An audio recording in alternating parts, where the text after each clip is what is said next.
Once upon a time, there was a raven. Among those of the land beyond, this raven was particularly enamored by the human world. Despite the warnings of the others, the raven would regularly travel to their world, basking in the warm sun, reveling in the joys of curiosity, freedom, and possibility. For despite her place among the ravens of the land beyond, she longed for something to warm her hollow heart. Something like the bonds that humanity all too often made between one another. Something lacking within this coldness. Among the denizens of that unknown world, she met her. The raven had hurt her wing on a particularly adventurous day. An elderly woman, seeing her plight, nursed the raven back to health and wished her well. This would be her first encounter with kindness. But alas, no matter how hard she tried, her gratitude came out in a series of squawks to her caretaker. The journey back home solidified the thought in the raven's head. I want to be human. I wish to thank her with my own words. I wish to truly connect. The raven traveled to the Corvus King to seek help. My king, I wish to live among humanity. I feel that I have a debt to repay.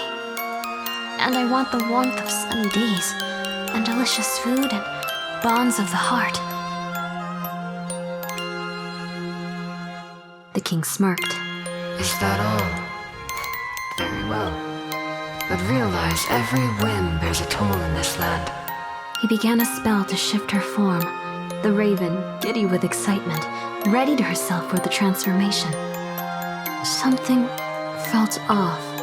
To become human, I ask you for something most precious. Plunging his talons into her heart, the king pulled. Within the king's grasp, an image of the elderly woman.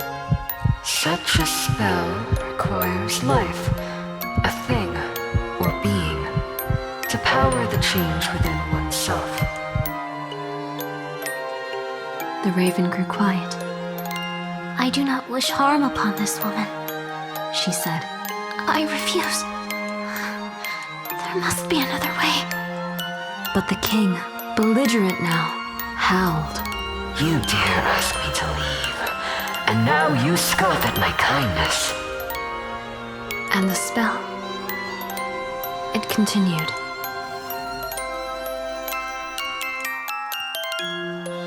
The raven fought back, clawing her way out of the spell's boundary, but it had already begun. Upon fleeing, she started to become human, but with the ritual being incomplete, the spell's effects flung her memories into disarray and conjured a being to house the memories left behind. She kept running and running and running. And so, eventually, she collapsed and fell into a deep slumber. Memories to be locked away until the time had come.